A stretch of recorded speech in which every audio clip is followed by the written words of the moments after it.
مسيكم بالخير. اليوم بدنا نحكي عن رحابني وفيروز. وشو بدنا نحكي تنحكي؟ منين بدنا نبلش؟ وشو بدنا نقول؟ لأنه شو ما حكينا منضل مقصرين.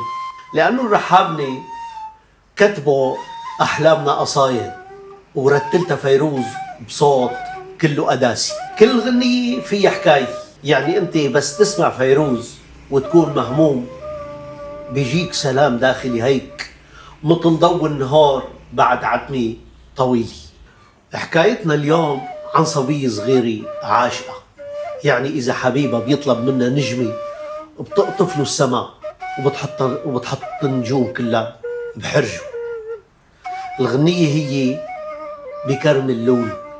بتقول بالمقطع الأولاني: بكرم اللولو في سلة مليان عناقيدة سود، حبيبي مستحلي خصلي فكري اسرق له عنقود. معقول يخصلي وحدي بدك؟ إيه لا، بدي اجيب لك عنقود وعناقيد الدنيا كلها.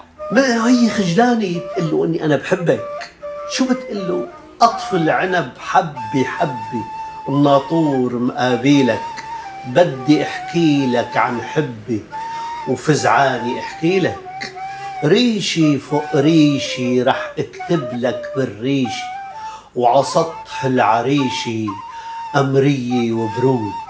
انتقلت هون الكتابة بالريشي مشهد تاني عسطح العريشي غير بالليل بعد ما بيطلع القمر وبتنزل خيطان الضوء من قلب ورق العريش. هلأ حبيبها بيصمد مثل ما بتقول الحكاية، يعني بيصمد من خرجيته وما بعرف شو، بيجيب لها سوارتين فضة صغار وبيقول لها خبيها تحت الفريش، بكره بس جاي اخطبك بتلبسيها وبتطلعي. هذا المقطع بيقول: في حلوة خبت صغتها والهوى ناطرها، بكره بليلة خطبتها بتلبس اساورها، والزينة بتلالي عالشباك العالي، والقصب الغالي عجبينا معقود، بكرم اللولو في سلي مليان عناقيد سود، حبيبي مستحلي خصلي بفكري اسرق له عنقود.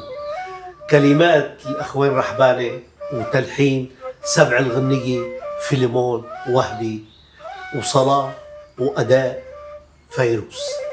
هلا حكينا اليوم عن غنية أو حكاية بكرم اللولو.